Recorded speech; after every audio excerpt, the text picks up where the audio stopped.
Okay, so this video is going to make us use our exponent rules to also help simplify any type of expression that doesn't just have exponents but has radicals or fractional exponents. So in this case, when I see this problem, I know that this radical freaks me out. I also know that this is an imaginary 2 on the outside of this radical because 2 is the imaginary number that's on the outside if nothing else is there. Otherwise, it would show me there's a cubed root or a quadruple root or a fifth root, etc. So I know that when I have something that's a fractional exponent, I usually bring that outside and make it a root. So if I see the 2 out here, that means that I know that this inside must have used to be, or I can switch it back to be to the 1/2 power. Now, that's good news for me because now I can use my rule and say, well, this 1/2 can distribute for everything. And I can try to simplify this a little bit because I see x to the 4th times 1/2 gets me x squared. Z to the 8th times 1/2 gets me just z to the 4th.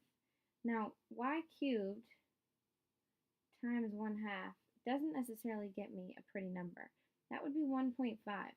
And I don't want to write 1.5 as a decimal, but I can still just write y to the 3 halves.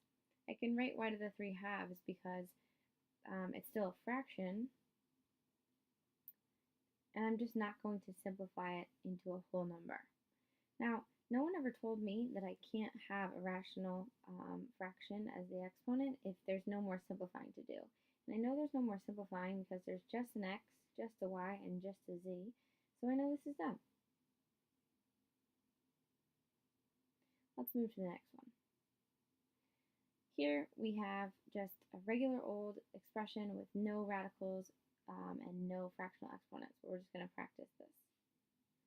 So you should be able to do this on your own, but just if you're confused still, I'm going to first simplify by getting rid of parentheses. So now I've got x, well 3 times 3 is 9, y to the 4th times 3 is 12, and z to the negative 1 times 3 is now negative 3. Underneath, didn't do anything. Now I see that I've got some z's that can be combined and some y's that can be combined. So I'm going to work with those. I know my x to the 9th is just there for good. Well, y to the 12th over y squared just means y to the 12 minus 2, so that's y to the 10th. Now z to the negative 3rd over z squared could happen two ways.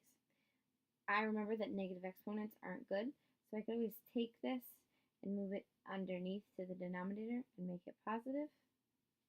Or I could use my same subtraction rule as above that I used for my y and say, well, hey, this is z to the negative 3 minus 2, which is like z to the negative 5. And if the z to the negative 5 is on my numerator, I would want to put it on my denominator and make it positive.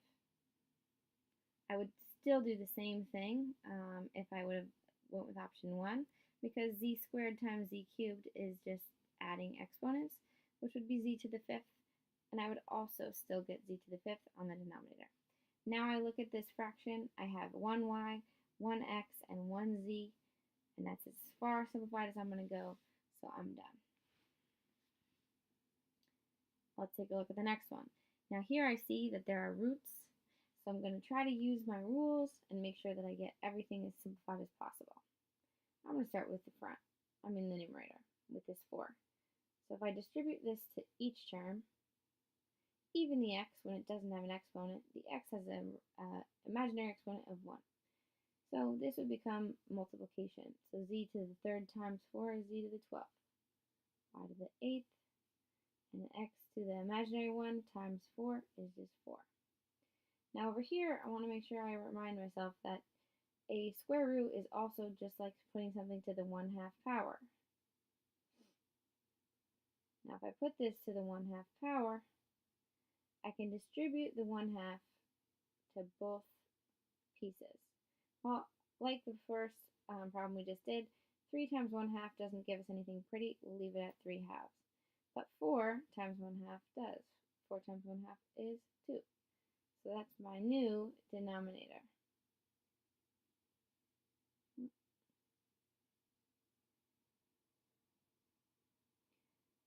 Now I see that I have x's and y's that I can combine. My z's are going to stay the same. There's no more z's to combine.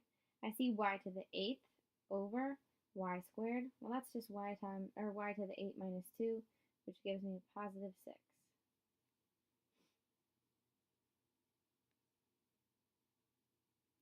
Something's happening. There we go. Now I've got my x's.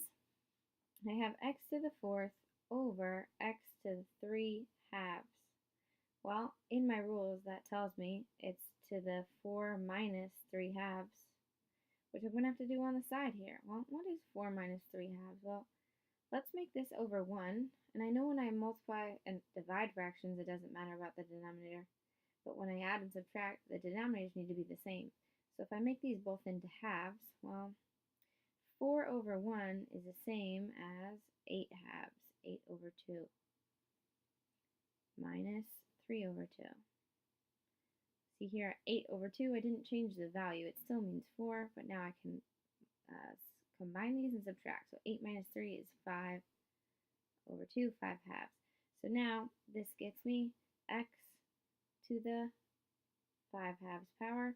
It's also positive, so it becomes on a numerator right now.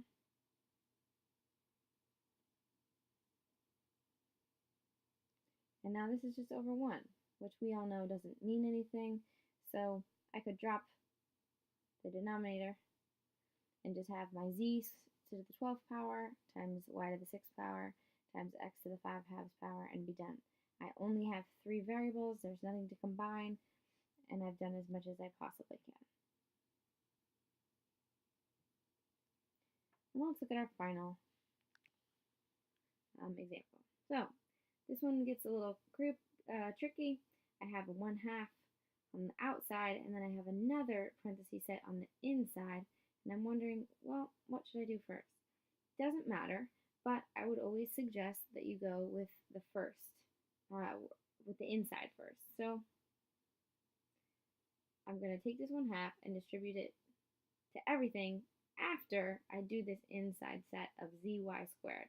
Well, the zy squared means that both things are getting squared, the z and the y. So this becomes z to the 2nd and y to the 2nd. And then x to the 4th and y to the 3rd did not change. Now we are bringing everything to be multiplied by the half power. So if we remember, when we have something on the outside, we distribute it to everything. And if we have something on the outside of a fraction, we still distribute to everything. So we're going to multiply. So x to the 4th times 1/2 becomes x squared. Y to the 3 times 1/2 is 3 halves. Z squared to the 1/2 is just z. And y squared to the 1/2 is just y. Now I look and I'm almost done, but not yet, because I see 2 different y's. I'm going to write my x's because I know that's done. I'm going to write my z because I know that's done and not going anywhere. I just have to take care of this final piece here. Well, I have y to the 3 halves over y to the imaginary 1. So on the side, y to the 3 halves minus 1 over 1. Again, not in the same denominator yet. I could do this in my calculator.